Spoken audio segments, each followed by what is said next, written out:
오늘 성경 말씀 마태복음 16장 21절에서 28절입니다. 이때로부터 예수 그리스도께서 자기가 예루살렘에 올라가 장로들과 대제사장들과 서기관들에게 많은 고난을 받고 죽임을 당하고 제3일에 살아나야 할 것을 제자들에게 비로소 나타내시니 베드로가 예수를 붙들고 항변하여 이르되 주여 그리 마옵소서. 이 일이 결코 죽게 미치지 아니하리이다. 예수께서 돌이키시며 베드로에게 이르시되 사탄아 내 뒤로 물러가라. 너는 나를 넘어지게 하는 자로다. 내가 하나님의 일을 생각하지 아니하고 도리어 사람의 일을 생각하는도다 하시고, 이에 예수께서 제자들에게 이르시되 누구든지 나를 따라오려거든 자기를 부인하고 자기 십자가를 지고 나를 따를 것이니라. 누구든지 제 목숨을 구원하고자 하면 잃을 것이요 누구든지 나를 위하여 제 목숨을 잃으면 찾으리라. 사람이 만일 온 천하를 얻고도 제 목숨을 잃으면 무엇이 유익하리요? 사람이 무엇을 주고 제 목숨과 바꾸겠느냐? 인자가 아버지의 영광으로 그 천사들과 함께 오리니 그때에 각 사람이 행한 대로 갚으리라. 진실로 너에게 이르노니 여기 서 있는 사람 중에 죽기 전에 인자가 그 왕권을 가지고 오는 것을 볼 자들도 있느니라. 아멘. 다시 말씀드리는데 뉴욕이 거칠고 어려운 데라고 그러지만 저는 목회하다가 우리 교인도 아닌데 뉴욕에 있는 장로교회 교인이 프러싱 제일교회 담임 목사 송지순례 안 갔다고 2만 불이라는 헌금을 한다는 걸 생각만 해도 참 너무 고맙고 감사한 분입니다. 여러분은 모르는 분이십니다. 그래서 원래 계획이 없었는데 뉴욕 목사회에서 갑자기 가는데 자리가 비었다고 해서, 그렇지 않아도 우리 교회 50주년 성지순례 가면 뭔가 좀 알아야 되는 줄 한 번도 안 가봐가지고 이번에 급하게 갔다 옵니다. 이렇게 이해해 주시고 기도해 주시면 감사하겠습니다. 독일의 여성 신학자 도로시 졸레가 고난이란 책을 써서 그 안에서 이렇게 말합니다. 고통이 없고 아픔이 없는 삶에 대한 사람들의 기대는 살아가는 데 필요한 느낌의 능력을 파괴한다, 그렇게 했어요. 사람들이 고통이 없는 삶을 원한다고 하지만 이것은 살아가는 데 필요한 느낌의 능력을 상실하는 것을 바라는 것이나 마찬가지입니다. 그렇죠? 고통이 없는 사람은 죽은 사람밖에 없습니다. 살아있는 사람은 누구나 고통을 가지고 살아갑니다. 성숙한 사람이 된다는 것은 기쁨만이 아니라 아픔도 슬픔도 느껴낼 수 있어야 되는 거예요.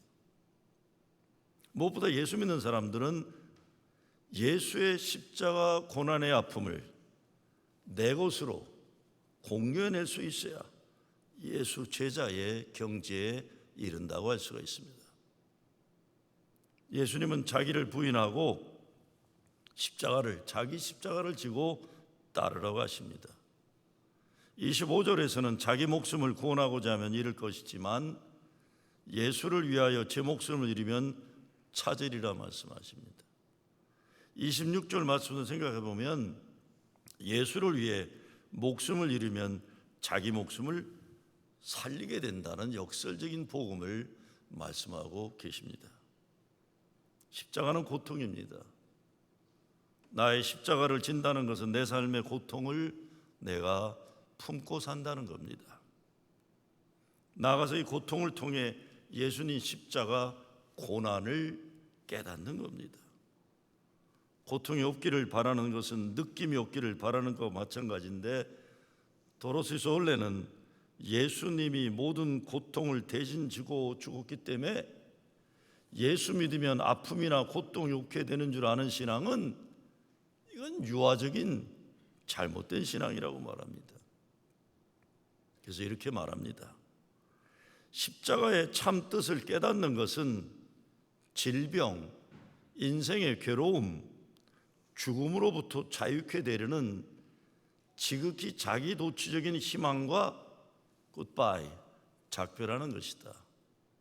그렇게 된 후에만 헛된 희망으로 소모되던 에너지가 진정한 고통과의 싸움에서 승리할 수 있는 에너지로 바꿀 수 있다. 헛된 희망으로 소모되던 에너지가 진정한 고통과의 싸움에서 승리할 수 있는 에너지로 바뀔 수 있다. 이것입니다. 그래서 우리들이 겪고 있는 아픔과 고난은 도망가야 할 것이 아니라 적극적으로 품어내야 하는 믿음의 도전입니다.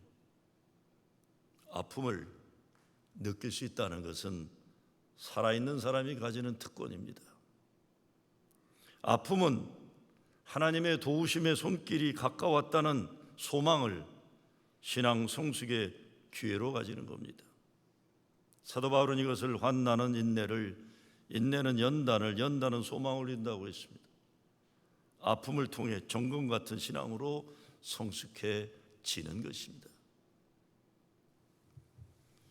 아픔을 느낄 수 있는 느낌 능력 자체가 축복입니다.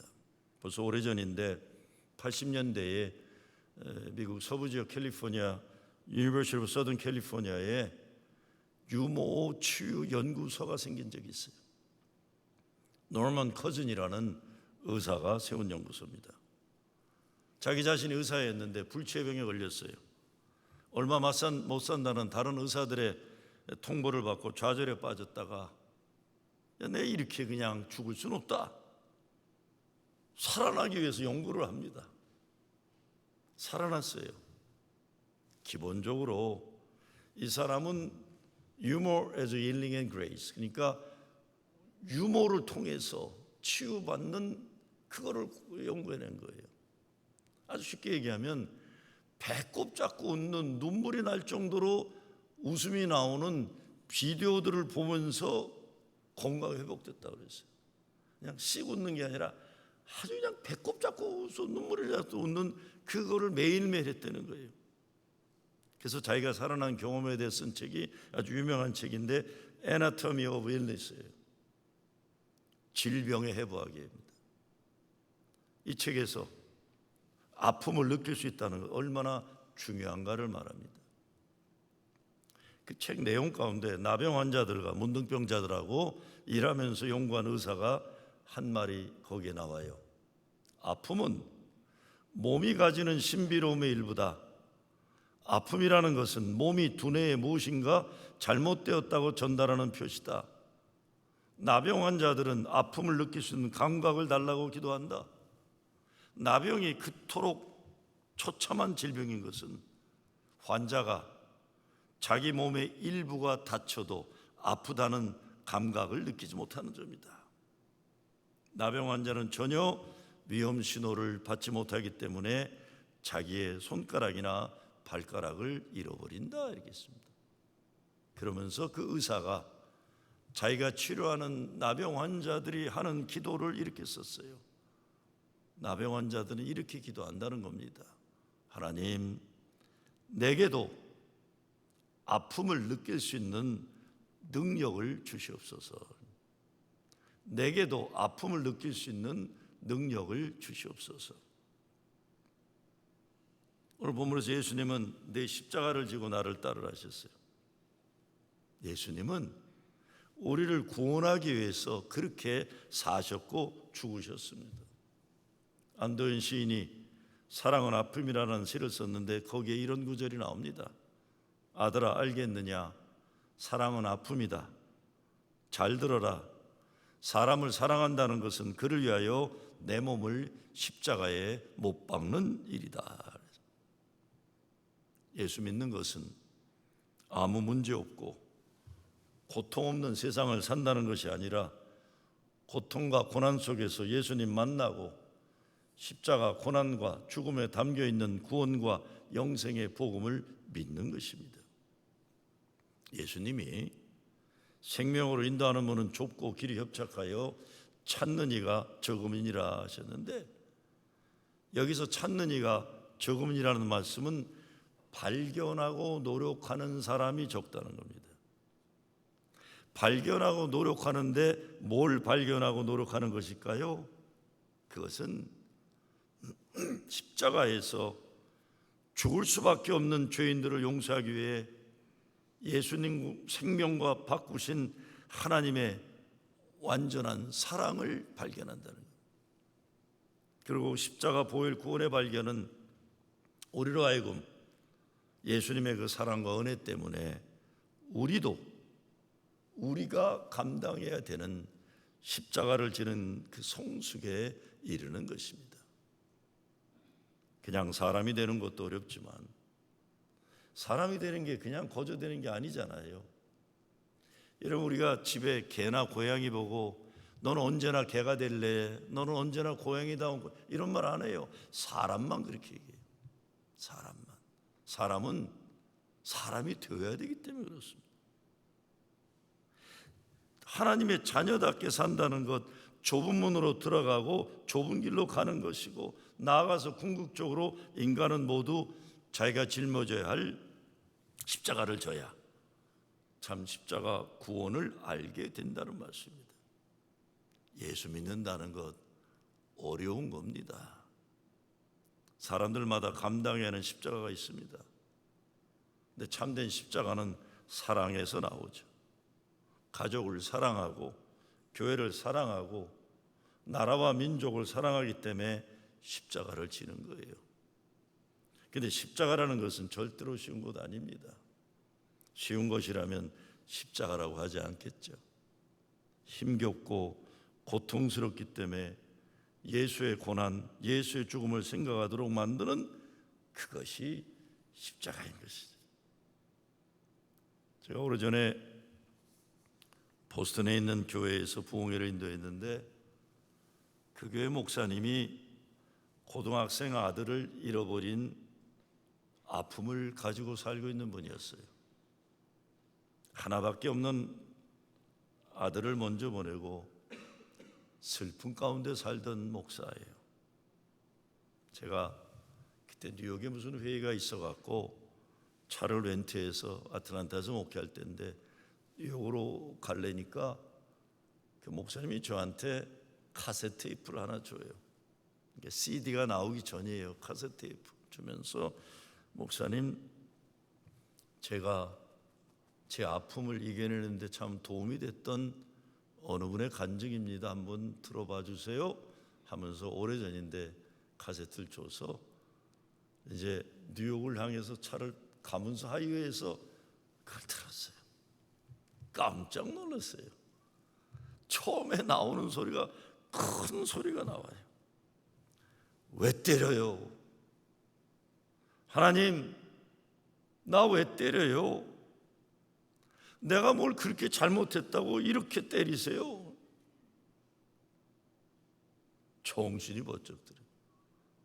하나님 앞에 잘했다고 말씀드리지는 못하지만 그래도 이렇게까지 아프도록 맞을 짓은 안 했잖아요. 아무리 잘못한 것이 많다고 해도 하나님 이렇게 때리실 수는 없습니다. 왜 때려요? 이런 간증. 근데 나중에 이런 음성이 들려와요. 사랑하니까 때린다. 내가 널 사랑하니까 때려. 너가 내 사랑하는 자식이 아니라면 내가 왜 때리겠니? 사랑하니까 때려. 근데 여러분, 사랑하니까 때린다는 말씀, 이게 받아들이기가 얼마나 어렵습니까?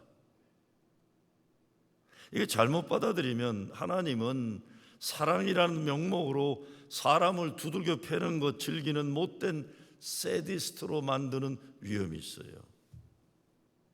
근데 교회 문화 속에 이런 게 참 많습니다. 많아요. 잘못된 건강하지 못한 신앙, 잘못된 건강하지 못한 신학들이 많아요. 레리 러셀이라는, 이분도 여자 신학사인데 예일 신학에서 가르치던 분이 그런 얘기를 해요. 교회에 목사는 막 과학적으로 설교하면서 교인들을 때리면 그러면 교인들은 아멘 하면서 자빠지는 매소키스트가 된다, 이런 얘기를 했어요. 아주 나쁜 조합이라는 거예요. 교인들은 그런 목사를 카리스마 있다, 영적인 능력이 있다 막 조주하고 정죄하면 막 아멘 하고 자빠지고 자지러지는데, 그 레리 러셀이 이렇게 뒤틀린 신학 교회에서 없어져야 된다, 그런 거 많죠. 역사를 보면 가장 대표적인 건 중에 하나가 나치 독일을 지지한 독일 신학이라는 게 그거였어요. 신학자들이 모여서 독일 신학이라는 걸 만들어 가지고 히틀러를 지지해 주는 거예요. 독일 민족의 우월성을 성경을 통해 증명하고 정당화하면서 독일 민족의 우월성을 증명하는 자체가 문제가 아닌데, 그러기 위해서 600만 유대인을 학살하는, 그걸 정당하는 거예요. 다른 사람들은 사탄마귀로 규정해서 죽여버려도 조금도 양심의 가책이 없는 그런 신앙과 신학을 만들어냈는데, 오늘날 그런 영향이 개신교에도 가톨릭에도 얼마나 많은지 몰라요. 정말 교회라는 집단 잘못되면 사람 잡으면서 쾌감을 가지는 세디스트들과 얻어맞으면서 쾌감을 가지는 매소키스트가 되는 아주 나쁜 조합이 가능한 거예요. 저는 오늘날 한국 정치와 교회가 야합하는 걸 보면서도 그런 생각 많이 합니다. 저런 게 어떻게 가능할까? 저런 게 어떻게 가능할까?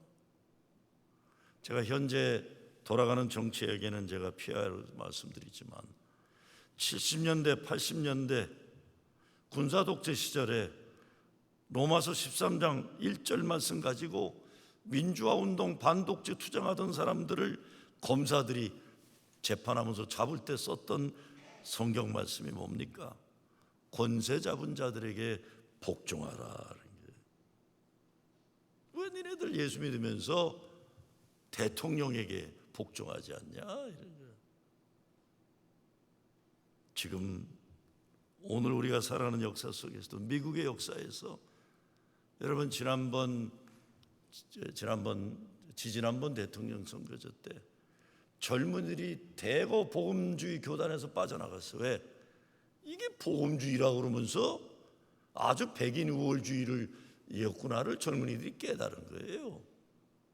우리가 예수 믿는다고 했는데 이게 잘못 믿어갖고 백인들의 인종차별을 지지하는 짓들 했구나, 대통령 잘못 뽑았구나, 이런 짓들 하는 거예요. 그 대통령이 지금 감옥에 들어갔어요.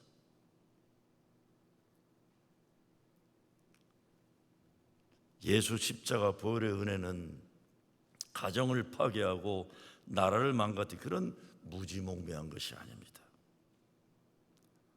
그러니까 하나님이 사랑하니까 때린다는 음성, 이거 진짜 우리 조심해야 돼요. 이게 무슨 뜻일까?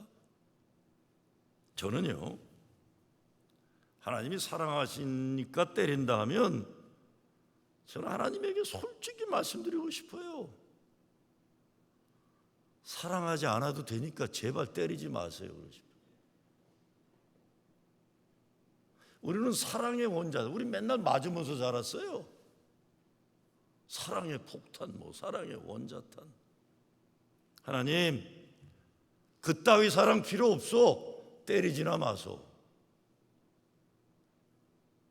근데 우리가 살다가 세월이 많이 흘러 하나님 그 말씀의 의미를 이해하게 된다면 얼마나 좋아요. 근데 쉽지 않아요. 많은 아프고 힘들고 그런 시간들이 지나면서 나중에, 오랜 나중에 하나님이 자식을 때리는 사랑을 깨닫는 때가 온다면 그건 굉장한 성숙한 믿음이 우리의 경지에 오를 때나 가능합니다. 아이들 잘할 때 공부 잘해야 한다는 거 강조하느라고 제가 잔소리할 때 늘 하던 말이 있어요. 너희들 지금 고등학교 3년 열심히 죽으라고 공부하면 나중 인생 30년 인생 행복할 거다. 대학생이 되었을 때는 지금 대학교 4년 죽어라고 공부하면 앞으로 40년 인생 편할 거다. 그때는 잘하는 줄 알았는데 돌이켜보면 아주 나쁜 비교육적인 말이었어요. 우리는요, 그냥 남들보다 높아지고 남들 수단 방법 가리지 않고 좋은 학교 가고 뭐 성공하고 출세하고 이런 거에 집착해가지고 교회 다니는 우리들도 별다른 게 없었어요. 잘못 얘기한 거예요. 저는 오늘 아이들 위해서 산부 예배 때 기도할 때 그런 기도하려고 그래요. 하나님, 우리 애들 공부 못해도 괜찮으니까 부모가 애들 기죽이느라고 잡지 않게 해주세요. 나 이런 기도하려고 그래요. 애들 잡으면서 너도 불행 나도 불행하게 살았어요. 그런데 분명한 건 이거예요. 정말 죽어라고 하지 않으면 뭐 제대로 될 게 없는 세상이에요. 산다는 게 그렇게 힘든 겁니다. 근데 정말 뭘 위해 그랬냐는 것이에요. 뭘 위해서 우린 그렇게 죽도록 열심히 살았냐. 예수님을 위해 자기의 목숨을 잃으면 찾는다고 그랬어요. 그러니 우리가 죽어라고 노력하는 목표와 목적이 분명하게 예수님을 위해 한 것이어야 돼요. 교회도 그렇습니다. 예수님과 아무 관계없는 일로 죽어라고 열심히 뭐하면 뭐하겠습니까? 아니에요. 예수님을 위해서 하는 거예요. 예수님을 위한다는 게 뭡니까? 예수님이 기뻐하시는, 예수님이 하신 그 일을 하는 거예요. 하나님 나라 선포, 천국의 소식, 아픈 사람 고쳐주는 거, 잃은 영혼 구원하는 거, 악한 사탄마귀 물리치는 거예요. 이거 아닌 걸로 열심히면 헛고생하는 거예요. 그런데 우리는 진리가 자유케 하리란 말씀보다 우리가 좋아하는 성경들 가위로 잘라가지고 내 마음대로 붙여가지고 그게 진리인 장 살아온 날들이 얼마나 많았습니까? 미국에 오래 살다가 오랜만에 한국을 방문했던 어느 목사님이 한국 교계 현실을 보고 썼던 글이 있습니다. 오래전에 쓴 건데 그분의 말씀에 의하면 한국 기독교에는 세 가지 부족이 있다 그래서 부족, 이제 미아리국에 가면 점치는 사람들이 이렇게 빨간 글로 붙여주는 거 이렇게 갖다 붙이면 남편 바람 피지 말라고 뭐 베개 밑에다가 놓고 뭐 이런 거 다 부족들이에요. 아들 책상 밑에 덧적 놓아가지고 공부 잘하는 시뻘건 거로 돈 주고 사가지고 붙이는 부족. 사람들이 예수님 말씀 그대로가 아니라 자기들이 좋아하는 말을 뽑아서 부족처럼 사용한다. 첫째 부족. 교인들 가정이나 사업체 어디를 가도 가장 많이 눈에 띄는 이 붙여놓는 것들이 있는데 욥기 8장 7절 액자예요. 그게 뭡니까? 내 시작은 미약하나 나중에 심히 창대케 되리라. 지금은 조그맣지만 시간 지나면 크게 된다. 생각만 해도 기분 좋은 말이에요, 그렇죠? 근데 문제는 그 성경 구절 바로 앞절에 분명하게 기록되어 있는 글은 빼놓는다는 거예요. 그게 뭡니까? 청렴하고 정직하면이란 말을 잘라버리고 뒤에 있는 내 시작은 미약하여나 나중은 심히 크게 되리라. 이것만 액자에 잘 걸어 놓는다는 문제를 제시합니다. 두 번째 부족은 요한 3서 1장 2절이에요. 조영기 목사님이 가장 18번 삼박자 축복론, 그게 뭡니까? 내 영혼이 잘된 것 같이 범사에 잘되고 강건하기를 내가 간구하노라. 근데 이 구절 바로 다음에 나오는 형제들이 와서 내게 있는 진리를 증거하되 내가 진리 안에서 행한다니 내가 심히 기뻐하노라. 이거는 붙여놓는 사람이 없다는 거죠. 세 번째 신명기 28장 13절인데 여호와께서 너로 머리가 되고 꼬리가 되지 않게 하시리라. 우리 얼마나 많이 들었어요. 예수 믿으면 머리가 되지 꼬리가 되지 않는다. 너도 나도 1등하고 싶어하는 그거 9절 잘라서 붙여놓는다. 예수님이 이해관계에서 뭐라고 하십니까? 너희는 그렇지 않을지니 너희 중에 큰 자는 젊은 자와 같고 두목은 섬기는 자와 같을지니라. 제자들에게 머리가 되고 싶은 사람은 겸손하게 섬기는 사람이 먼저 되라. 그리고 머리가 돼서 남 꼭대기에 올라서려고 하지 말고 오직 너는 내가 오늘날 내게 명하는 내 하나님 여호와의 명령을 듣고 행하면이란 말씀이 분명하게 있다는 거예요. 그런데 그런 말씀은 간 곳 없고 자기가 곧 좋아하는 구절들만 예쁘게 붓글씨로 써서 액자에 넣어 파는 장사 아이템이 되어버렸다는 것입니다. 우리가 이 문제를 생각해 봐야 됩니다. 사람들이 자기 편리를 위해 성경 말씀을 자기 마음대로 가위로 오려서 붙이는 습관들 버려야 돼요. 예수님과 아무 상관없고 하나님과 아무 상관없는 일 열심히 해야 소용없어요. 자기 착각 속에서 만족은 되겠지만 하나님 축복은 아닙니다. 십자가를 지고 나를 따르라고 하시는 말씀은 우리들이 진정 예수의 제자 되기를 소원하시는 간절한 마음입니다. 사랑하는 아들을 잃은 아버지가 하나님 왜 때려요? 울며 항의하면서도 하나님 사랑과 은혜의 울타리를 떠나지 않고 아파하고 또 아파하면서 결국은 예수 십자가를 통해 하나님 마음을 깨닫는 거예요. 그래서 하나님 사랑과 은혜를 십자가에서 체험하면서 내가 감당해야 되는 십자가를 감사하게 짊어지고 세상에 아픈 이들을 치유하게 나가는 거예요. 인격이 변하고 삶이 변하고 가치관이 변해서 하나님 사랑을 실천하는 변화가 일어나는 것, 십자가 지는 거죠. 예수님이 많이 말씀하시지만 가난한 사람들에게 복음을 전하고 눈먼 자를 눈뜨게 하고 포로된 자를 놓아주고 억눌린 자를 해방해 주는 누가복음 4장 18절 우리 교회가 50주년을 맞이하며 생각하는 신년교회, 이 복음의 교회가 되는 거예요. 오늘 9월 말에 있을 부흥의 월요일 저녁 강사가 김주환 목사라는 분입니다. 제가 한국 가서 만나보고 왔어요. 18살에 북한에서 탈출해가지고 중국에 있다가 남한에 온 사람이에요. 남한에서 18년을 살았어요. 아버지는 다시 북한으로 갔다 잡혀서 세상 떠났어요. 감옥에 들어갔다.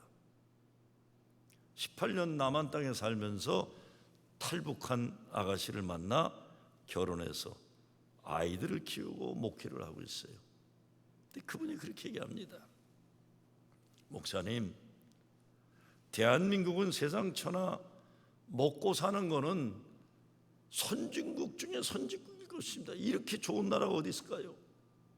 근데 대한민국은 사람 차별하는 것은 후진국 중에서 후진국입니다. 이렇게.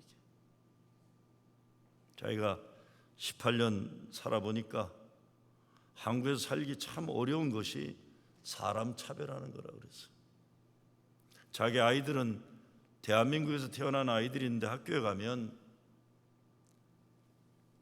같은 반에 있는 아이들 엄마들이 주로 그런데요. 내 쟤네들하고 놀지 말아라. 쟤네 부모 북한에서 왔다. 간첩일지 모른다. 그러니까 어린애들이 여기서 태어난 남한에서 태어난 이 탈북자의 아이들을 보고 네 아버지 간첩이라면서, 그게 대한민국의 현실이라는 거예요. 생명을 걸고 북한을 탈출하고 자유라는 것 살기 위해서 찾아온 남한 땅에 와 사는데 남한에서는 차별과 소외로 아파하는 그런 청소년들을 위해 목사가 된 거예요. 연세대학을 나오고 감리교 신학을 해갖고 목사가 되어서 자기가 감당해야 할 십자가다. 제가 놀라운 말을 들었습니다. 십자가를 지고 남한 땅에 살던 탈북자들이 다시 북한으로 들어가는 일들이 지금 많이 일어나고 있다는 거예요. 북한에서 나와 중국에 있으면서 조선족 크리스천들을 통해 예수 믿게 된 사람들이 남한에 와서 더 훈련을 받고 다시 북한 땅에 들어가는, 이 코로나 때 그런 일이 좀 많이, 이게 풀리면서, 왜? 북한이 먹고 사는 것이 너무 어려워지면서 중국에 있던 조선족 동포들이 중국 국민이니까 북한에 가 사업을 시작하고 장사를 시작하면서 이제는 그게 전반적으로 펼쳐져 나가면서 전도훈련 받은 탈북인들이 북한에 다시 들어가서 지하교회 같은 예수 믿는 공동체를 만들어 나간다는 겁니다.